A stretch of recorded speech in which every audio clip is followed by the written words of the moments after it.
Որոնումների երրորդ օրը Փամբագետում մահաբեր խողովակից կես կիլոմետր հեռավորության վրա են փրկարարները գտել 7-ամյա Նարեին։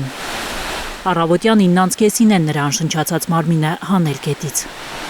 Ականատեսների խոսքով հունիսի 15-ին նախինքն է սայթաքել ընկելթած խողովակի վրայից։ 13-ամյա քույրը, որին դեռ չեն գտել, փորձել է հանել Նարեին ջրից, ինքն էլ է ընկել։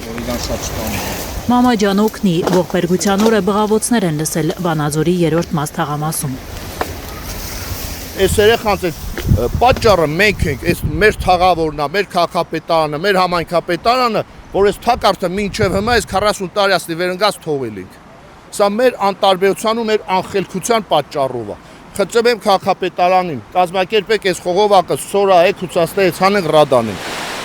Օրան բարեգործական կենտրոն էին փորձել գնալ աղջիկները երկուշաբթի կեսօրից հետո։ Ինչու ամեն օրվա պես 50 մետր առաջ չեն քայլելու, կամրջով չեն գնացել կենտրոն, զարմանում են հարևանները։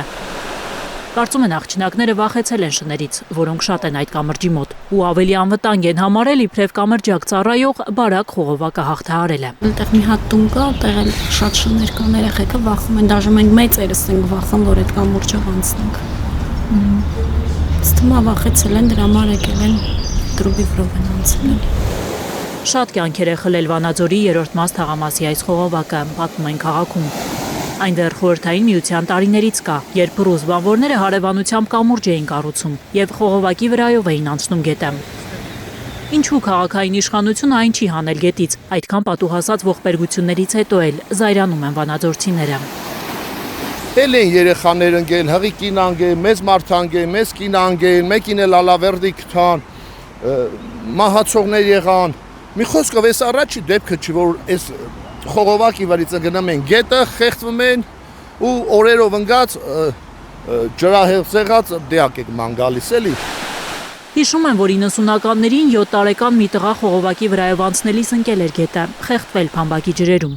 Երկուշաբթի գետն ընկած աղջիկներն ապրում էին նույն բակում, որտեղ 7 տարեկան տղայի հուշաքարն է։